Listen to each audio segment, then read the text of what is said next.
नमस्कार मेरे प्यारे दोस्तों, कैसे हो। और आज मैं आपको बताने वाला हूँ मेरी जेई मेंस एग्ज़ाम डे की कंप्लीट स्टोरी कि मेरे उस एग्ज़ाम डे में मेरे एग्ज़ाम ड्यूरिंग कैसा मेरी रिएक्शन थी, किस प्रकार की मैंने स्ट्रेटजी को फॉलो किया था और क्या गलती मैंने की थी, वो सभी चीज़ें मैं बताने वाला हूँ। तो बने रहिएगा इस वीडियो के अंदर। तो शुरू करते हैं मेरे एग्ज़ाम डे की कंप्लीट स्टोरी। एग्ज़ाम का डे स्टार्ट होता है सुबह के 6 बजे से। सुबह 6 बजे उठकर मैं जो भी मेरे फॉर्मूला और शॉर्ट नोट्स बने हुए थे और पीसीएम के जो भी मेरे शॉर्ट नोट्स और फॉर्मूला बने हुए थे उससे गो थ्रू होता हूँ, एक बार उनको रिवाइज करता हूँ और 1.5 से 2 घंटा रिवीजन करने के बाद मैं वहाँ से खड़ा होता हूँ और अपनी नोटबुक्स को मैं अलविदा कह के वहाँ से निकल जाता हूँ और रेडी होकर और बड़ों का आशीर्वाद लेकर मैं अपने जीजू के साथ एग्ज़ाम सेंटर के लिए रवाना हो जाता हूँ। और जो एग्ज़ाम सेंटर घर से 250 किलोमीटर, लगभग 250 किलोमीटर की दूरी। एक बात और, ट्रेवलिंग के दौरान मैंने ज़्यादा किसी भी लोगों के साथ इंटरेक्ट नहीं किया था, नहीं ज़्यादा किसी के साथ गप्पे लड़ाए थे।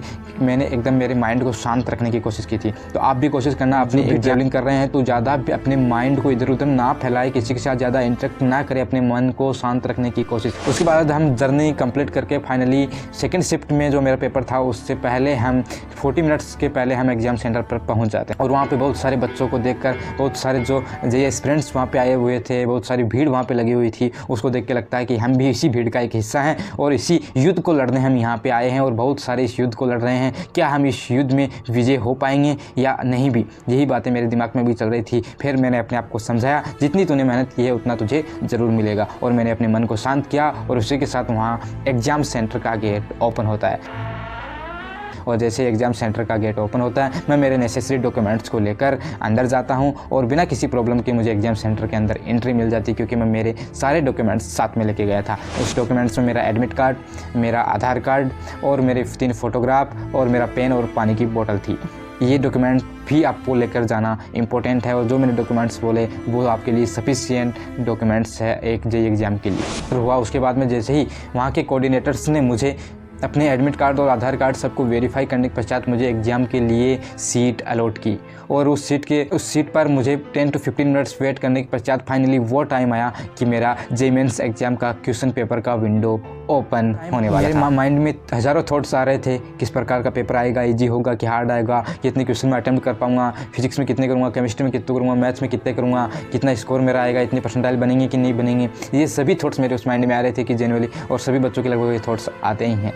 तो उस टाइम में मैंने अपने माइंड को शांत किया और फिर वो विंडो ओपन होती है और फिर से मैंने अपनी उसी स्ट्रेटजी को फॉलो किया जो मैं मॉक टेस्ट के अंदर फॉलो किया था। मेरी स्ट्रेटजी थी कि मैं पहले केमिस्ट्री को अटेम्प्ट करूँगा, उसके बाद मैं फिजिक्स को अटेम्प्ट करूँगा, उसके बाद मैं मैथ्स को अटेम्प्ट करूँगा। तो इसी प्रकार से मैंने सबसे पहले केमिस्ट्री को उठाया और उसमें जो भी 25 क्वेश्चन में से ईजी क्वेश्चन थे, वो मतलब ईजी क्वेश्चन थे जिसको हम इजीली अटेम्प्ट कर सकते थे, सॉल्व कर सकते थे, उनको मैंने जल्दी से मतलब मिनिमम टाइम में मैंने केमिस्ट्री को जितना मिनिमम टाइम हो सके ईजी क्वेश्चन को कंप्लीट करने में अपने मिनिमम टू मिनिमम टाइम में मैंने कंप्लीट किया। उसके बाद में मैंने मूव किया फिजिक्स के जितने भी ईजी क्वेश्चन थे 25 में से उनको अटेम्प्ट किया और उनको अटेम्प्ट करने के बाद मैंने मूव किया मैथ के ऊपर। मैथ में मेरा ऐसा टारगेट था कि मैं ज़्यादा भी नहीं तो मिनिमम 10 क्वेश्चन अटेम्प्ट कर पाऊँ।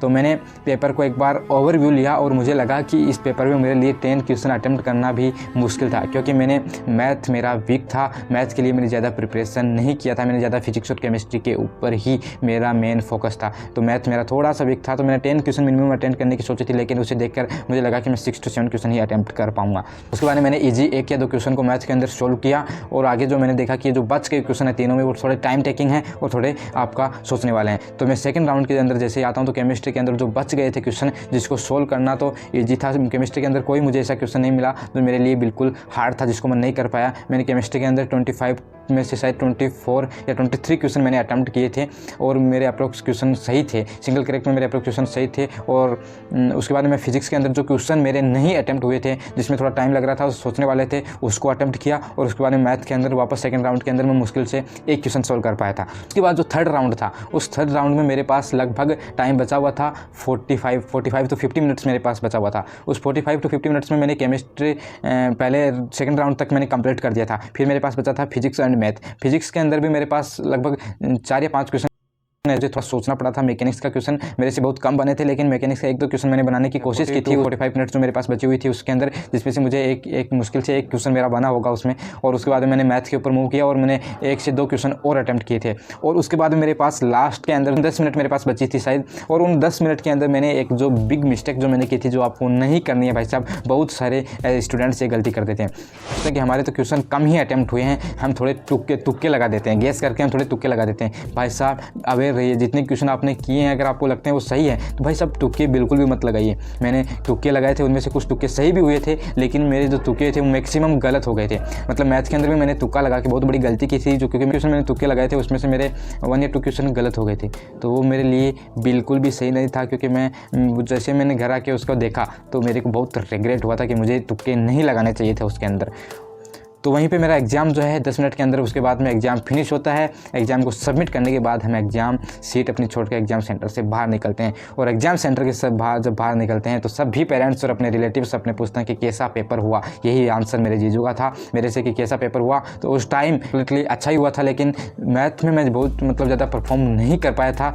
और मुझे लग रहा था कि हाँ मेरे अच्छे परसेंटाइल इस पेपर में आ जाएंगे, और अब ज़्यादा जो सेकेंड अटेम्प्ट हमारे लिए बचा उसके लिए मुझे और ज़्यादा मेहनत करने की कोशिश करूँगा। तो इसी सोच को लेकर हम वापस अपनी जर्नी को स्टार्ट करते हैं अपने घर के लिए। और जो जर्नी थी हमारी, उस दिन का मौसम था वो भी बहुत अच्छा था। मैं सुबह भी बारिश पे भीगते हुए ही हम आए थे और शाम को भी बारिश के मौसम में ही हम भीगते हुए घर पहुंचे थे भाई साहब। तो फाइनली हम रात को 12 से 1 के बीच में हम रात को घर पहुंचते हैं। और वो जो दिन था वो दिन हमेशा याद रहेगा मेरे जेईई मेंस एग्ज़ाम का। और इस दिन से आपको क्या सीखने को मिली और क्या गलती आपको नहीं करनी चाहिए वो भी आप ज़रूर इस वीडियो से सीख सकते हैं। तो ये मेरी छोटी सी जर्नी थी मेरे जेईई एग्ज़ाम डे की। इस स्टोरी से कुछ सीख लेकर अपनी स्टोरी को, अपने डे को कम्प्लीटली वर्थ इट बनाइए और अपने एग्ज़ाम को अच्छी तरीके से फोड़ के आइए। अच्छे मार्क्स, अच्छे परसेंटाइल और अच्छे रैंक लाने की कोशिश कीजिए। तो आपको ये स्टोरी कैसे लगी कमेंट सेक्शन के अंदर ज़रूर बताना। आप अपने भाई के चैनल को सब्सक्राइब करके थोड़ा सा आगे बढ़ाने की कोशिश करो भाई साहब। Thank you. मिलेंगे नेक्स्ट वीडियो में, तब तक के लिए जय हिंद मेरे प्यारे दोस्तों।